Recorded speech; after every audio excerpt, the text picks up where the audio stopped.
پیغمبر کا جنازہ چھوڑ کر عہدے کے چکر میں پڑ گیا. اچھا جو پیغمبر کا جنازہ چھوڑ کر پیغمبر کی امت کو گلے نہ لگائے, بھلا اس سے کیا امید رکھی جائے کہ پیغمبر کے جنازے کے بعد بھی اگر وہ خلیفہ بن جاتا تو پیغمبر کی امت کو اپنے گلے لگاتا. پیغمبر کے جنازے کو چھوڑ دیا, لیکن جسے اللہ نے بنایا تھا وہ پیغمبر کے دفن و کفن کے انتظام میں لگا رہا. اچھا خلافت کے معنی کیا ہے؟ کیا خلافت کے معنی یہ ہے کہ انسان کسی کا جانشین بن جائے, قائم مقامی وسیع جانشین. قائم مقامی کا مطلب یہ نہیں ہے کہ جس کا جہاں دل چاہے جا کر کے بیٹھ جائے, بلکہ جس کی جگہ پر بیٹھ رہا ہے اس جگہ پر بیٹھنے سے پہلے اپنے کردار کو اس کے جیسا بنانا پڑے گا.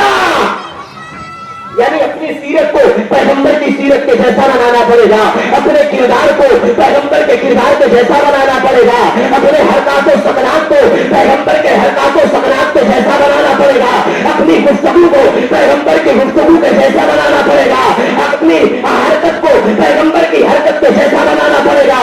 یعنی اگر پیغمبر کسی سے محبت کر رہے ہو تو تم بھی اس سے محبت کرو, اگر پیغمبر کسی سے دشمنی رکھ رہے ہو تو تم بھی اس سے دشمنی رکھو.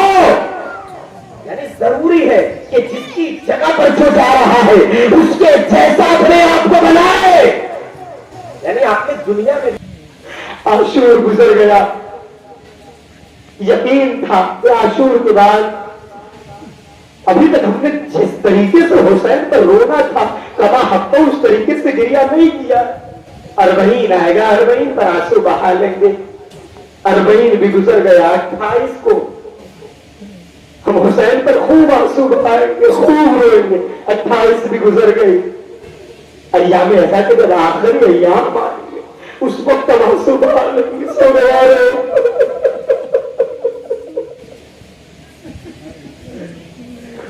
قسم خدا کی جتنا ہو سکے حسین پر آنسو بہائیے. نہیں معلوم اگلے سال کون زندہ رہے کون زندہ نہ رہے. پروردگار ہمیں پھر اگلے سال بھی اسی طریقے سے حسین پر آنسو بہانے کی توفیق عطا کرنا. اے میرے اللہ, اے شہزادی کونین, ہم نے بھرپور کوشش کی آپ کو راضی کرنے کی, جتنا ہو سکا ہم نے کوشش کی آپ راضی ہو جائے, لیکن کما حق کو اس طریقے سے یقیناً آنسو نہیں ہوا ہے جس طریقے سے حسین پر رونے کا حق تھا. جیسا آپ کو طالب علم نے امام حسین کو خواب میں دیکھا, فرماتے میں نے امام حسین کو جب خواب میں دیکھا تو امام حسین کا پورا بدن زخموں سے بھرا ہوا تھا. اچانک میری آنکھ کھلی, میں نے دیکھا میرا مولا اس حالت میں. اس کے بعد میں نے لاکھ کوشش کی کہ میں سو جاؤں, لیکن میں سو نہ سکا. دن آیا, پورا دن گزر گیا, دوسری رات آئی, کوشش کی سونے کی, سویا. اب جب سویا تو رات میں پھر میں نے امام حسین کو خواب میں دیکھا. اب جو میں نے امام حسین کو دیکھا تو امام کا سارا زخم صحیح ہو چکا تھا, پر 2 زخم صحیح نہیں ہوئے تھے. ایک زخم پہلو پر تھا, دوسرا زخم سینے پر تھا.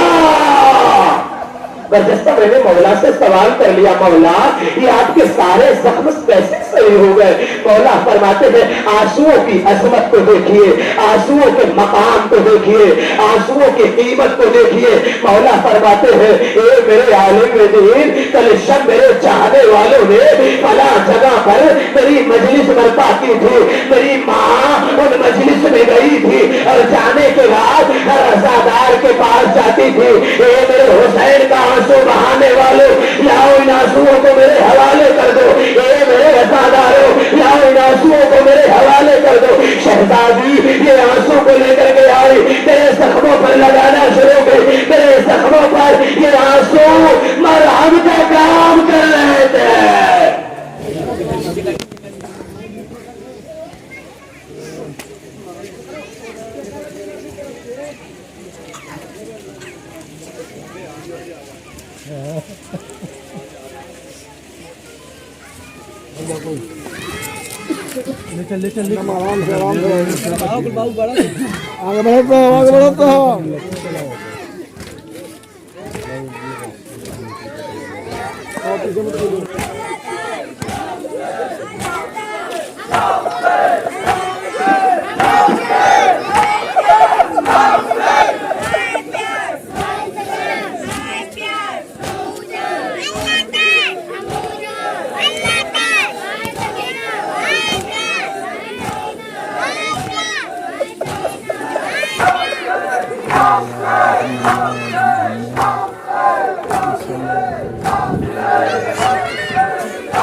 بسی ہے کربلا زمین مدینے کی اجڑ گئی، بسی ہے کربلا زمین مدینے کی اجڑ گئی، بسی ہے کربلا زمین۔ حسن کے لاڈلے کی لاش خیمہ گہنے آئی ہے، اللہ اکبر۔ حسن کے لاڈلے کی لاش خیمہ گہنے آئی ہے،